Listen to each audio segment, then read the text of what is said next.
વાસ્તવિકતા એ છે કે રોડ તૂટેલા છે, તમામ યોજનાઓમાં ભ્રષ્ટાચાર થાય છે. અહીંયા વાત કરીએ તો 98 માં ખાતમુહૂર્ત કરવામાં આવ્યું અને ત્યારથી લઈને આજ દિવસ સુધી જો વંગડીનો કાઢીઓ જે લોકો નથી બનાવી કે આ કાઢીઓ અમારા સૌરાષ્ટ્રમાં નેફો કે હવે જેનાથી નેફો નથી બનતો નેફા વગરની સરકારનો ભરોસો ન હોય.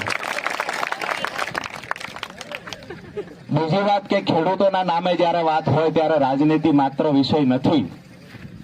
અહીંયાથી ઈસુદાનભાઈને પૂછ્યા વગર એક નવી જાહેરાત કરું છું કે અહીંયાના ધારાસભ્ય માન્ય મંત્રીશ્રીને કહીએ છીએ, તમે પણ ખેડૂતના દીકરા છો, તમારા હગાવાલા પણ ખેડૂત છે.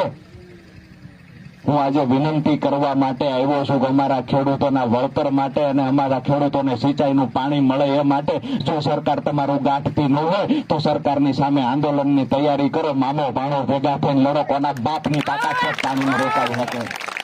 જો તમારામાં લડવાની તાકાત છે, જો સરકાર સામે અવાજ ઉઠાવવાની તાકાત છે, તમારી અંદર જો તાકાત છે ખેડૂતો માટે લડવાની, આવો મેદાનમાં તમારી પાર્ટીનો ખેસ ખીતીએ ટીંગાડી દો.